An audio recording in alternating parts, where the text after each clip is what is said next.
Primal Ether to boot. Dick Hawkins, so many good songs would fit the theme tonight. Mo said Melting Pot by Blue Mink, was also going to suggest Lola. No Meat Monday here in snowbound Loch Carron. Lentil soup followed by spaghetti with tomato, garlic, black olives and caper sauce. It is yum. Sounds brilliant. Snow or no snow, Yep. that sounds a great way to spend your Monday.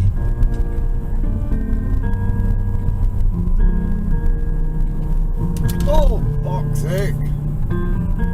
Fuck.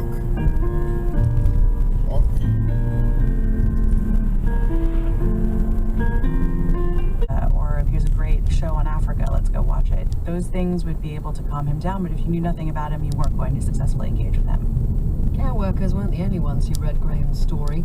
The families of other patients read it too, and asked Jay to do the same for their loved ones.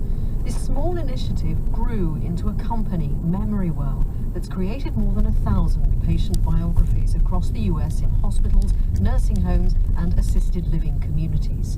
The BBC's William Kremer went along to see the project in action at a rehab and care facility in Augusta, Maine, run by Maine General Health, and met some of the people involved, like Dot.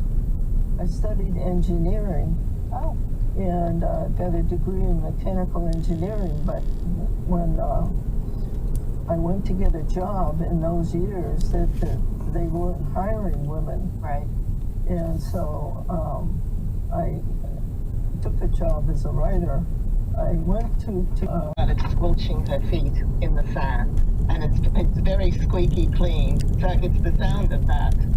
And what is specifically special about that Queensland sand?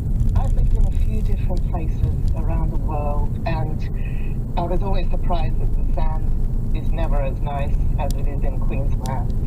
There's hundreds of miles of this super fine, it almost feels clean sand on all the beaches there. And you say you've travelled a lot with your family. Tell us a little bit about some of the places that you've been. We've actually lived overseas a lot through my adult life. I'm 60 now. My mother was a geography teacher. She was somebody that understood the world really well, but actually never traveled. So I guess she put it into me that I had to get out there. So I've lived in the UK a couple of times. I've also lived in California for a year and New Hampshire in the United States. And we did live in the Bahamas for many years as well, which have beautiful beaches. Yeah, there's nowhere like the sand.